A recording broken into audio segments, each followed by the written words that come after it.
வெள்ளியும் பொண்ணும் இல்ல, என்கிட்ட என்ன இருக்குன்னு சொன்னா இயேசுவின் நாமம் உண்டு. ஹல்லேலூயா.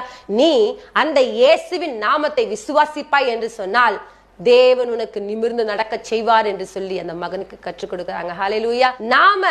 நம்ம பாருங்க, பொண்ணும் வெள்ளியும் இருந்தா எதை வேணுமானாலும் நான் வச்சிருக்கலாங்க. நான் எனக்குள்ள ஆஸ்தி அந்தஸ்து இருந்தா எது வேணுமானாலும் நான் சுதந்திரத்துக்குள்ள சந்தோஷமுள்ள ஒரு வாழ்க்கை வாழலாம், எல்லாம் பண்ணலாங்கன்னு சொல்லிட்டு நீங்க நினைச்சு கொண்டிருக்கலாம். இயேசுவின் நாமம் இல்லை என்று சொன்னால் உங்களால ஒண்ணுமே செய்ய முடியாதுங்க.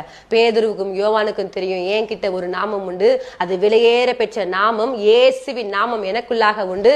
அந்த இயேசுவின் நாமத்துல நடக்க முடியாத உன்னை எங்களால நடக்க வைக்க முடியும் என்று சொல்லி அவர்களுக்கு தெரியும். ஹல்லேலூயா.